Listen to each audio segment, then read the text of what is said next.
Renato Schembri, un psicoterapeuta con un libro giallo dal titolo Canberra. Le motivazioni di questo scritto da cosa nascono? Allora, in Canberra ci sono due dimensioni di racconto. Da una parte la descrizione di una psicoterapia tra uno psichiatra che si dedica per la sua prima volta ad ascoltare le voci dell'anima del suo paziente e un paziente che ritiene che andando a Canberra risolverà tutti i problemi della sua vita.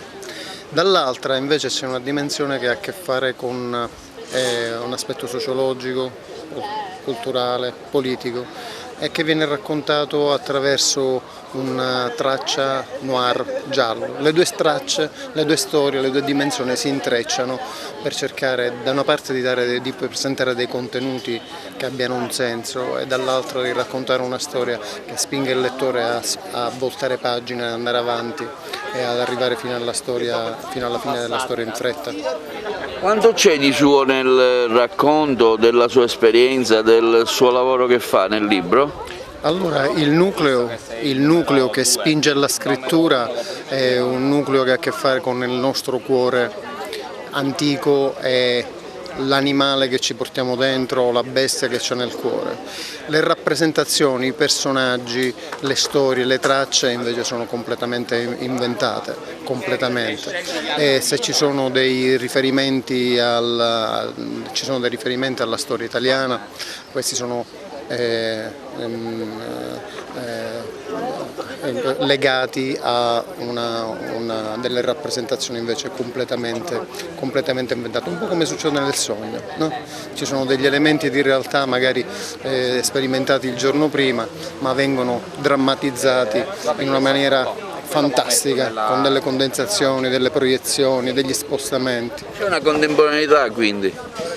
C'è una contemporaneità con il sistema Italia, c'è una contemporaneità con i gruppi sociali, c'è una contemporaneità con la militarizzazione dei gruppi sociali e dei servizi di qualsiasi tipo, la militarizzazione burocratica prima ancora che politica, così come c'è un riferimento alle sofferenze dell'uomo di tutti i giorni. Oggi alla presentazione di questo libro qui a Porto di Ponte di Renato Schembri, una sua riflessione in merito.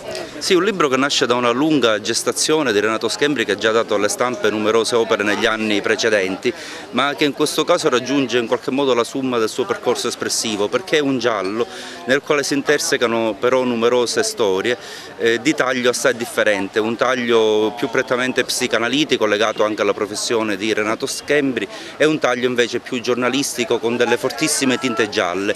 Queste intersezioni che sembrano apparentemente sfilacciate fra loro in realtà poi si ritestono all'interno di un discorso unitario che non soltanto indaga i recessi dell'anima dei protagonisti, ma in qualche modo ha dei riferimenti ben precisi alla storia italiana e al giornalismo. È un libro d'inchiesta, è un libro giallo, è un libro di intrattenimento estremamente scorrevole, leggibile, ma anche con un linguaggio acutamente riflessivo e articolato. Credo che sia davvero una delle pubblicazioni più interessanti di questa stagione estiva ad Agrigento e mi auguro che possa avere tutto il successo che merita.